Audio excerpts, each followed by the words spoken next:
சோம்பேறி சிக்கன் குழம்பு கேள்விப்பட்டிருப்போம். ஆனா, இன்னைக்கு நம்ம சோம்பேறி மீன் குழம்பு தான் செய்ய போறோம். இது பார்த்தீங்கன்னா, ஒரு கடாயில வந்து 1/2 கிலோ அளவுக்கு கானாங்கத்தை மீன் எடுத்திருக்கேன். 1/4 டீஸ்பூன் மஞ்சத்தூள், 1 ஸ்பூன் மிளகாத்தூள், 2 ஸ்பூன் அளவுக்கு தனியாத்தூள், ஒரு 1/2 டீஸ்பூன் சீரகத்தூள் எடுத்திருக்கேன். கொஞ்சம் உப்பு சேர்த்துக்கலாம். கொஞ்சம் கருவேப்பிலை சேர்த்துட்டு, இந்த மசாலா எல்லாமே வந்து மீன்ல படும்படி நல்லா மிக்ஸ் பண்ணி எடுத்துக்கலாம். நல்லா மிக்ஸ் பண்ண பிறகு ஒரு 3 பெரிய வெங்காயம் வந்து பொடியா கட் பண்ணிட்டு, அதையும் நம்ம இது கூட சேர்த்துக்கலாம். 2 தக்காளி கட் பண்ணி சேர்த்துக்கலாம்.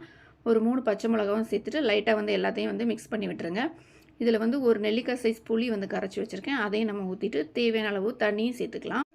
தண்ணி சேர்த்த பிறகு பார்த்திங்கன்னா எல்லாத்தையும் வந்து லைட்டாக மிக்ஸ் பண்ணி விட்டுருங்க. வெங்காயம், தக்காளி, அந்த மீன் மசாலா எல்லாமே வந்து நல்லா மிக்ஸ் ஆகி வரணும். வந்த பிறகு ஒரு 2 ஸ்பூன் அளவுக்கு தேங்காய் எண்ணெய் சேர்த்துக்கலாம். தேங்காய் எண்ணெய் சேர்த்த பிறகு கொஞ்சமாக கருவேப்பிலை சேர்த்துட்டு நம்ம வந்து ஸ்டவ் ஆன் பண்ணிவிட்டு இதை வந்து வச்சிடலாம். வச்சுட்டு க்ளோஸ் பண்ணி வச்சுருங்க. லைட்டாக வந்து கொதி வரட்டும். கொதி வந்த பிறகு ஓப்பன் பண்ணி பார்த்தோன்னா மீன் குழம்பு வந்து லைட்டாக ரெடி ஆகிருக்கும். இதில் வந்து உப்பு புளி எல்லாம் கரெக்டாக இருக்கான்னு பார்த்துக்கோங்க.